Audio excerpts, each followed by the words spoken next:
और सबसे महानिंदनीय है ये हस्त क्रिया, क्योंकि इसमें किसी दूसरे की जरूरत नहीं होती है। बहुत सावधान, बहुत नीच प्रवृत्ति है इसका। वायरल की तरह, जैसे वायरस होता है वो वायरल हो जाता है ना, ऐसे हो रहा है, ऐसे जिसको देखो सुख का साधन माने हुए है, नवीन अवस्था अपने को नष्ट कर रहे और प्रमाण उनको मिल जाता है ऐसे बहिर्मुख लोगों से, जो कहते हैं कि हाँ आपका हृदय ठीक रहेगा, आपका स्वास्थ्य ठीक रहेगा, आप दिमाग से एकदम शांत हो जाए। कैसा नीच उत्तर है, कैसा उपदेश है, नाश करने वाला। तस्मात् शास्त्रम प्रमाणम ते कार्या कार्यो व्यवस्थितो। आपने वेद पढ़ा है, आयुर्वेद? कौन सी डॉक्टरी ऐसी कहती कि ऐसा करने से आप स्वस्थ हो जाओगे? शास्त्र प्रमाणित, धर्म प्रमाणित उपदेश होना चाहिए।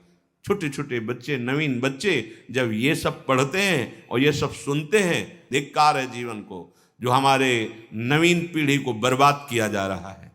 ऐसे नाटक, सिनेमा, ऐसे उसमें जिसमें हमारी जो संयम की वृत्ति है वो सब नष्ट हो जाए।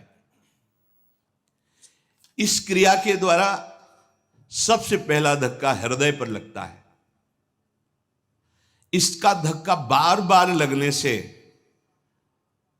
यक्षमा, हृदय रोग और स्मृति का नाश ये शुरू हो जाते हैं, जिसे राजक्षमा कहते हैं।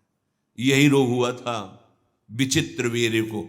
2 पत्नियों के संयोग में बावरे हो गए, समझ नहीं पाए सिद्धांत को। भयानक हृदय रोग, हृदय का कमजोर हो जाना, जरा सी बात में घबराहट पैदा होना, डर जाना, उत्साहहीन हो जाना, है क्या बात है, एकदम कोई बात नहीं, बेमतलब कल्पना में, पर ये आपके ब्रह्मचर्य नाश का लक्षण है। ऐसा अभागा मनुष्य जीता हुआ भी मृत्यु तुल्य है।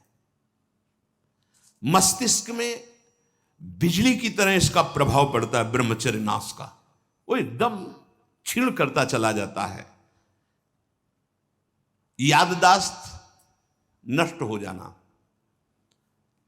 शरीर में एक अजीब सी पीड़ा होना, खाली खालीपन महसूस होना, सुबुद्धि का पूर्ण रूप से ह्रास हो जाना, प्रतिभा न रह जाना, तेज न रह जाना, उत्साह न रह जाना और पागल सा व्यवहार होना, ये शुरू हो जाता है ब्रह्मचर्य नाश से। मस्तिष्क कमजोर होते ही आंखों की ज्योति लड़खड़ा जाती है।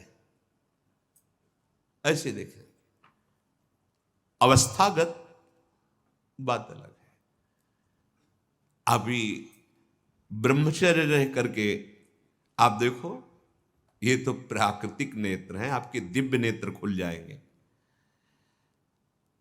कान में सुनने की शक्ति, दांत के मसूड़ों का फूल करके दांतों को जो रोकने की शक्ति, शरीर की शक्ति, ये सब नष्ट हो जाती है, क्योंकि ब्रह्मचर्य सबका आधार है। बहुत जल्दी बाल झड़ना, बाल पकना, जैसे राजा के नष्ट होने पर संपूर्ण सेना बंदी बना ली जाती है, ऐसे ही शरीर का राजा है ब्रह्मचर्य वीर्य। इसके नष्ट होने पर हर इंद्रिय, हर नस नाड़ी पराजित हो जाती है। आंख, नाक, कान, जिह्वा, वाणी, पैर, त्वचा, आंते और इंद्रियां, ये सब असमर्थ होने लगती हैं। पाचन शक्ति पर बहुत बुरा प्रभाव पड़ता है। अब ये नाश नहीं तो और क्या, जीते जी नाश है।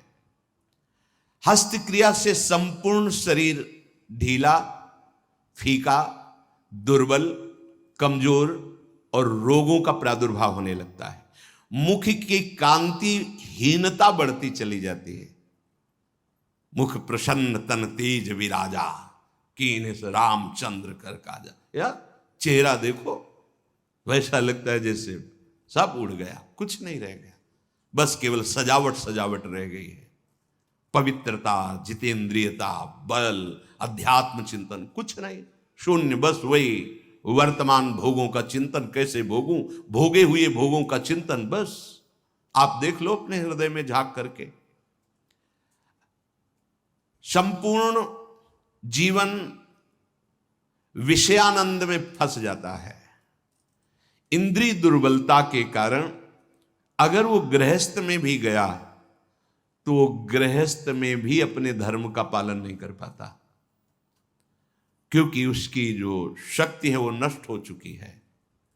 संतति सुख से भी हाथ धो बैठता है।